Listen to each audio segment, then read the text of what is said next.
Bonjour à tous, j'espère que vous allez excellemment bien. Aujourd'hui, on se retrouve pour faire le débrief de la 5e étape du Saudi Tour. Débrief de cette étape qui a été assez tranquille. On va pas se mentir, malgré 8 km de gravel, il s'est pas passé grand chose contrairement à la veille. N'hésitez pas à vous abonner à la chaîne, à réagir dans les commentaires, mettre un pouce bleu, à partager la vidéo sur les réseaux sociaux, notamment auprès de vos proches si vous pensez que ça peut les intéresser. Dans les commentaires, n'hésitez pas à me dire qui vous a plu, qui vous a déçu dans cette étape. N'hésitez pas à mettre un pouce bleu. Quand vous abonnez à la chaîne, vous pouvez rajouter la petite cloche, comme ça vous êtes au courant des dernières vidéos qui sortent sur la chaîne. Vidéo encore réalisée sans internet, normalement ça devait être rétabli aujourd'hui, maintenant ça sera rétabli jeudi prochain. On salue Orange, vraiment, des gens fort sympathiques. On va pas en dire plus. Du côté de ce Saudi Tour, étape, oui, qui a été assez calme sur cette étape. C'est-à-dire que les 8 km de gravel n'ont quasiment rien apporté. Alors, c'était plat. Peut-être qu'en fait, ce secteur gravel était pas très intéressant.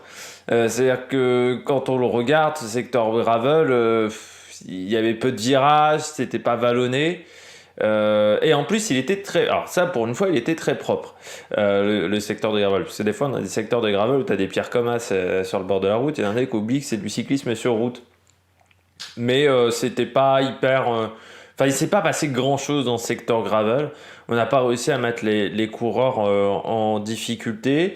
Et puis après, même si c'était désorganisé, comme le peloton n'a pas roulé extrêmement fort pendant toute la journée, on a réussi à se réorganiser quand même dans les 15 derniers kilomètres et à revenir sur les 5 échappées de tête qui ont été repris à 2 km 500 de l'arrivée. Donc on pourrait s'attendre à plus d'animation, mais je crois que surtout il y a que la Bahreïn qui a osé, on va dire, à un moment manœuvrer. Et puis ils n'ont pas hyper bien manœuvré, c'était pas très surprenant. C'est-à-dire qu'on les attendait et Movistar n'a pas été vraiment surpris. Et puis surtout, Guerrero a été, encore une fois, bien placé pendant toute la journée. Gros travail notamment de Max Kanter. Ça lui a même peut-être un petit peu coûté son sprint à l'arrivée. Donc voilà, une étape assez calme. Au final, une dernière étape assez calme. Avec par contre un sprint qui a été assez animé. Avec des coureurs qui sont partis beaucoup trop tôt dans ce sprint. Et un Italien, Simone Consoni, qui lui a sprinté de manière très juste. Et c'est intéressant pour Consoni. On y reviendra un petit peu plus tard. Enfin, un petit peu plus tard, même dans quelques instants, dans cette vidéo. Vu qu'on passe tout de suite au coureur au top. Attaque de Marlou! Deuxième victoire de l'année pour Cofidis avec cette victoire de Simone Consoni après la victoire de Brian Cocard. C'était lors de la 4e étape du Down Under. Et ça fait du bien pour Consoni, qui est quand même toujours un coureur qui est important chez Cofidis. C'est-à-dire, depuis son arrivée en 2020, il est arrivé la même année que Viviani. Il a eu beaucoup plus de réussite que Viviani. Après, c'est pas un coureur qui gagne énormément.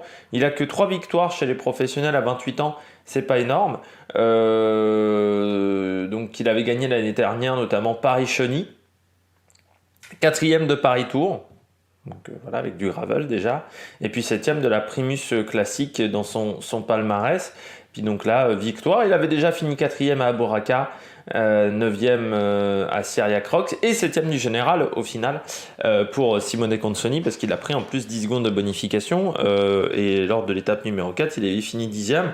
Non, c'était, à part la première journée où il a eu un petit peu où il a fait le job même pour Walscheid, sinon après ça a été plutôt une bonne semaine pour Consoni. Toujours très bon dans ses sprints en faux plat montant. Fait partie des coureurs qui sont vraiment pas mauvais dans ce style-là de sprint en faux plat montant, où il a été vraiment très très bon aujourd'hui. Consoni, il profite également des erreurs de ses adversaires, mais il fallait battre notamment Malucelli, fallait battre également Ackermann, qui était plus en forme que lors des dernières journées. Et puis la semaine, globalement, de Consoni est très bonne. Parce que voilà, il a fait encore des belles choses, même sur l'étape numéro 4, il finit 10e, il finit devant Milan, par exemple, sur cette étape-là. Alors certes, Milan avait beaucoup roulé sur les 10 km de plat, mais c'est quand même une belle perf. On peut presque même regretter qu'il ait joué, qu'il ait aidé Walscheid sur les 2 premiers sprints, qu'il n'ait pas forcément joué sa carte personnelle sur ces 2 sprints-là, parce que peut-être que s'il avait joué sa carte personnelle, peut-être qu'il serait même dans le top 5 du général, mais il finit sur une bonne note cette course d'une semaine, et puis il rattrape un peu sa sœur. Sa sœur, elle a un peu plus de victoires que lui, Chiara Consoni, qui était chez Valcar l'année dernière, maintenant elle est chez UAE. Chiara Consoni, c'est quand même déjà 9 victoires chez les professionnels à 23 ans. C'est déjà un petit palmarès, très très bonne sprinteuse. C'est l'une des meilleures sprinteuses chez les filles. Pour ceux qui ne sauraient pas, Chiara Consoni, qui n'est pas indiquée sur l'UAE Tour féminin, qui sera la prochaine course. Je pense qu'on suivra sur la chaîne, puisque la semaine prochaine, il y a l'UAE Tour féminin. Et puis il y a pas mal de biathlon notamment aussi. On va essayer de faire notamment des débriefs tous les soirs de chacune des épreuves du biathlon, étant donné qu'on est dans une situation où, encore une fois, je n'ai toujours pas d'internet, ça fait 10 jours, bien 10 jours, ça commence à faire très long. Merci Orange, encore une fois. On poursuit du côté de Malucelli, le coureur de la Bingol. Là aussi, ça récompense la bonne semaine de la Bingol, qui n'a pas été toujours récompensée, notamment parfois le premier jour, il y a eu une chute à 3 km de l'arrivée où il était notamment impliqué avec Van Bilsen, je crois, qui était impliqué dans cette chute, et c'était Tisa qui avait sprinté, mais là c'était bien en place. Il revient fort même sur Consoni, parce que Consoni part un peu tôt au début du sprint, donc c'est vrai que c'était un petit peu compliqué, mais Malucelli, vraiment belle perf de la part du coureur de la Bingol. Ça confirme également que Malucelli est un bon sprinter, et ça confirme que la Bingol a bien fait de le recruter. Et surtout, bonne semaine du côté de la Bingol, parce que je critique souvent cette équipe sur le fait qu'ils n'arrivent pas à lancer des sprints, et je trouve que cette semaine c'était beaucoup mieux. Le train était vraiment, alors pas parfaitement encore en place, mais c'était beaucoup mieux que ce qu'ils faisaient auparavant. Et ça c'est une bonne chose pour cette formation. C'est quand même une équipe qui a tout le temps eu des bons sprinters, mais qui a rarement su les emmener. Là, Malucelli fait partie des bons sprinters qui sont passés dans cette formation, mais il a été bien emmené dans le final, notamment par Tizza, parce qu'à un moment on croyait même que c'était Tizza qui était dans le sprint. C'était même ce qui était indiqué au niveau des synthés de la course. Mais voilà, ils ont fait un bon travail du côté de la Bingol pour l'emmener correctement. Et ça, c'est une belle satisfaction pour le coureur italien. Et puis après une année 2022 qui a quand même été compliquée, même s'il y a eu une victoire pour lui, notamment sur le Tour de Sicile, ça a quand même été une année pas facile, avec l'arrêt de Gazprom, le passage chez China Glory qui s'est pas super bien passé. Eh bien voilà, il retrouve des bonnes sensations. Il ira sur le Tour d'Antalya, ça sera la semaine prochaine. Pas mal de transport pour lui même, entre l'Arabie Saoudite et la Turquie. Il fera un petit détour par le Tour d'Antalya où il aura un objectif, là également, d'aller chercher des victoires. Parce que c'est une course par étapes qui monte un petit peu, le Tour d'Antalya. Je ne pense pas qu'on la suive encore cette année, mais peut-être que dans 2 ou 3 ans, ça pourrait être une course qui pourrait être suivie. Quoi qu'il y ait Arnaud démarre. Ouais, quoi qu'il y ait Arnaud démarre. Alors peut-être qu'on va suivre le Tour d'Antalya. Non, parce que je vois qu'il y a Arnaud démarre sur la playlist, sur la start list, pardon, il y a Maresco, il y a Tesson et Geoffrey Soupe. Il y a quand même quelques coureurs. Peut-être qu'on suivra au final. J'étais pas parti pour la suivre, cette course-là. Allez, peut-être qu'on suivra le Tour de Turquie, le Tour d'Antalya, ou peut-être qu'on fera un débrief complet de ce Tour d'Antalya, de cette 5e édition du Tour d'Antalya. Peut-être qu'on fera un débrief en fin de semaine de cette course, on verra. Étant donné que j'ai toujours pas d'internet, c'est un petit peu chiant, je peux vous le dire. C'est même très très chiant. Du côté de Malucelli, oui, belle perf, mais bon, voilà, c'est quand même quelqu'un qui a aussi un petit palmarès. 6 victoires dans sa carrière.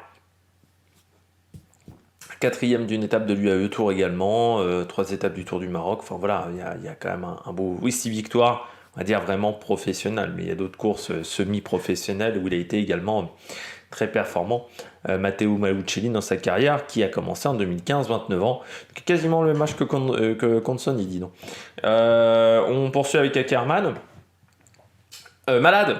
On a l'information pourquoi il n'était pas top sur les premiers jours de course. Parce que c'était pas normal qu'il se retrouve aussi loin. Hein. Karaman, on disait, eh bien, c'est pas top, quoi. Et puis c'était pas top pour lui. Là aujourd'hui troisième, alors encore un sprint, là c'est un sprint qui convenait pas à ses qualités. Hein. Sprint en faux plat montant, c'est pas là où il est le meilleur à Kerman, même s'il est puissant, c'est pas forcément sa tasse de thé ce type de sprint. Chez UAE, Molano est meilleur dans ce type de sprint. Mais il a fait du bon travail, surtout il a profité lui des erreurs de ses adversaires, mais il finit sur une bonne note. Il poursuivra du côté des Émirats avec le Tour d'Oman, qui sera à partir du 11 février. Pas cette semaine, la semaine d'après. Le 11, c'est dimanche prochain. C'est dans 2 dimanches. Non, c'est dans 2 samedis, pardon. Le départ du Tour d'Oman, où ça sera un objectif. Il devra, je pense, bien faire sur ces 5 jours de course. C'est une course vraiment qui sera atypique, même parce qu'on commence samedi pour finir un mercredi, donc pour le Tour d'Oman.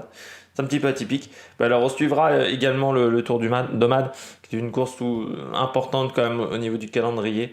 L'année dernière on ne l'avait pas fait. Cette année on essaiera de faire le Tour d'Oman.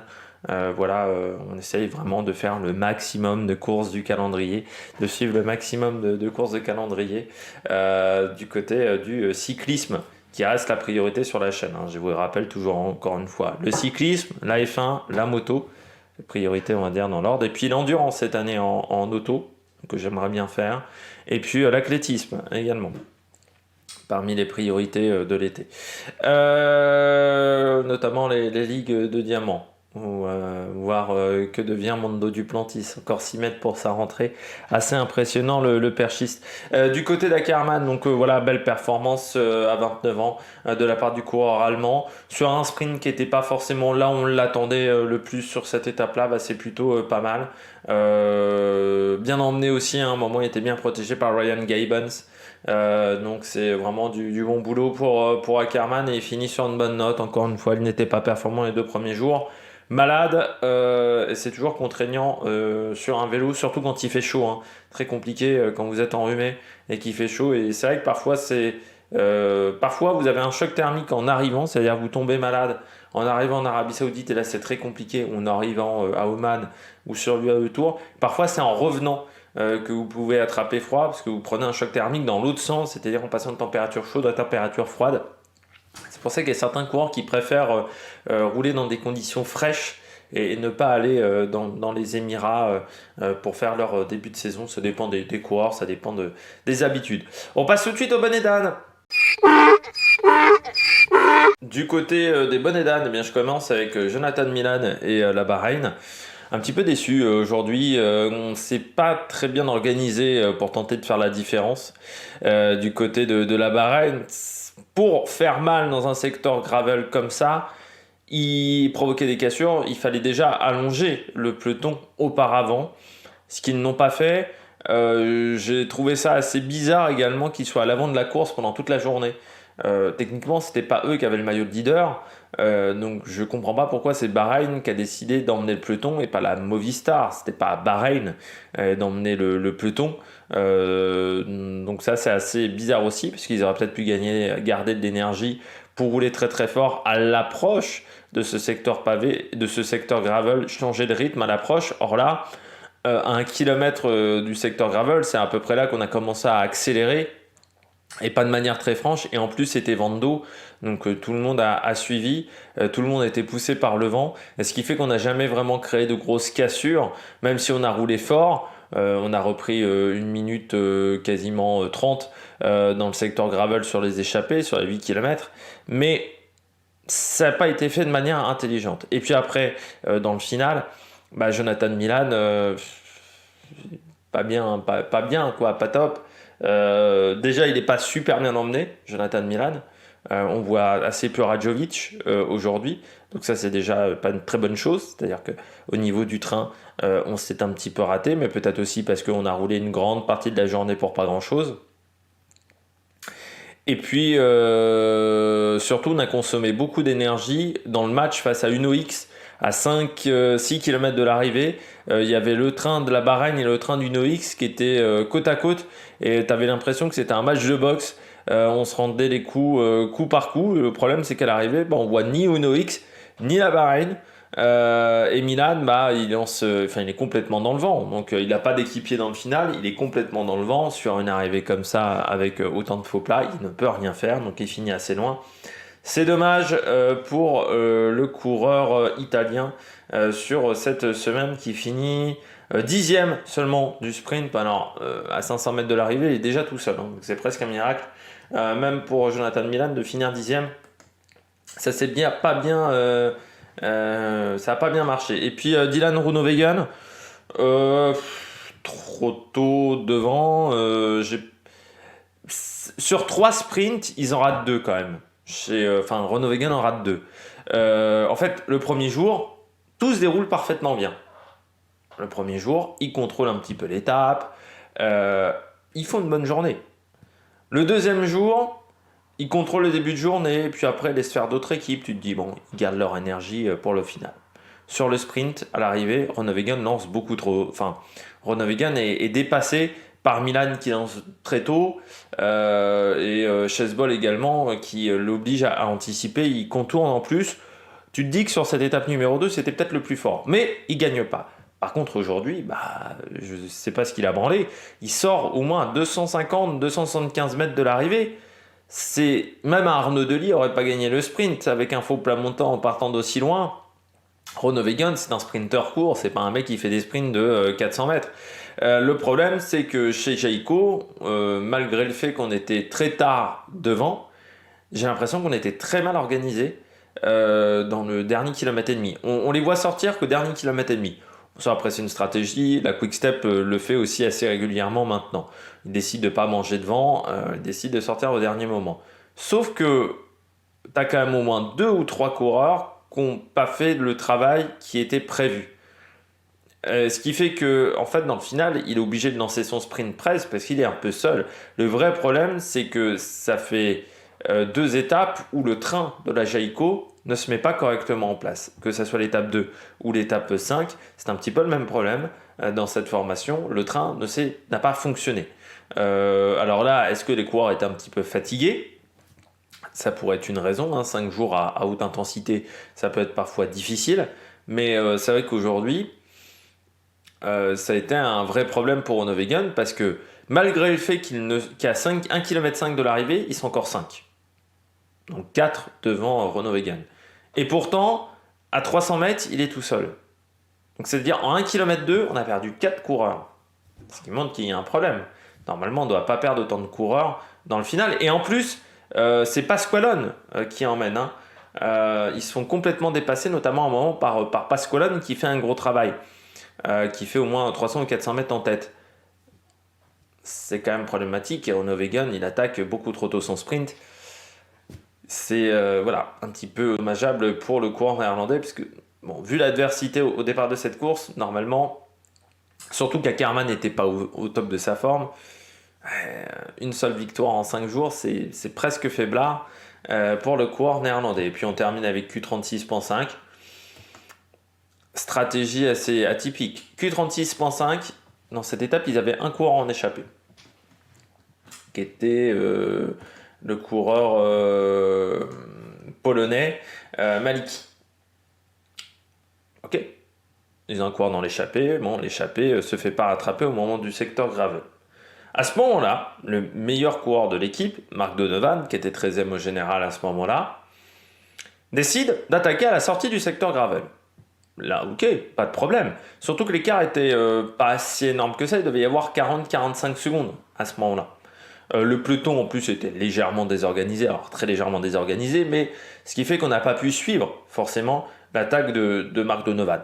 L'attaque de Mark Donovan, ça, j'ai aucun souci là-dessus. Il fallait le tenter. Le mec n'est pas dans le top 10. Il peut le tenter. Si le mec était dans le top 10, oui.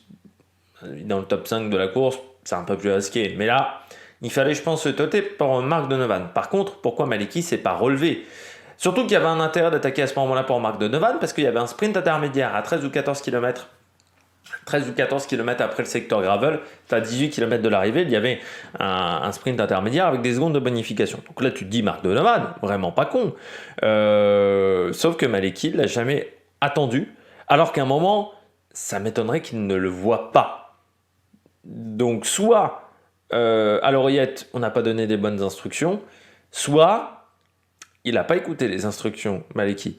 Et c'est dommage, sur la première course de l'année dans ta formation, dans ta nouvelle formation, de faire ça si tu n'as pas écouté les consignes. Parce que ça ne plaît pas dans une équipe, mais ça m'étonnerait qu'il ne l'ait pas vu, Maleki. Parce qu'il y a un moment, on le voit, il se retourne, il le voit.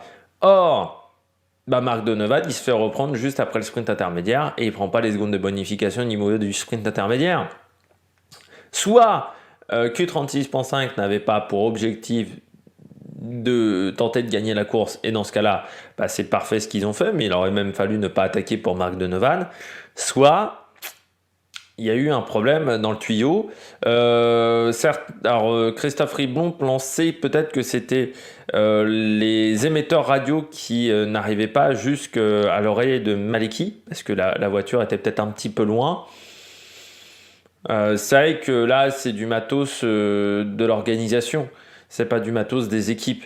Donc c'est vrai que ça pourrait être le cas, ce qui expliquerait ce malentendu entre Maleki et Donovan. Mais je pense qu'à un moment, il le voit. Parce qu'il est à un moment, il est à 25 secondes. Il y a 25 secondes entre lui et Maleki. Et Maleki, en plus, c'est 2-3 secondes à l'arrière. Voilà, il se laisse légèrement décrocher. Donc j'ai du mal à comprendre ce qui s'est passé du côté de Q36.5. Mais en termes de stratégie, c'était vraiment pas l'idée du siècle. Aujourd'hui, ça finit un petit peu en eau de boudin. C'est-à-dire que l'idée était bonne, mais elle est très mal réalisée, cette idée, au final. Et bien voilà, on a fait le tour de cette 5e étape. N'hésitez pas à vous abonner à la chaîne, à réagir dans les commentaires, à mettre un pouce bleu. Je rappelle qu'il y a toujours l'étoile de Bessèges sur la chaîne. Le tour de la communauté de Valence, ça sera jeudi ou mardi pour le débrief de la course. Et puis donc UAE Tour. Et puis il y aura également un maintien. Alors je pensais le faire cette semaine. Soit je le fais demain, l'épisode du maintien, soit ça sera la semaine prochaine si j'ai pas le temps demain de le faire. Bon n'hésitez pas à vous abonner à la chaîne, à réagir dans les commentaires, à mettre un pouce bleu. Inch'Allah, si un jour je retrouve de l'internet. Et puis d'ici là, abonnez-vous, allez, ciao ciao sur l'Amérique Production.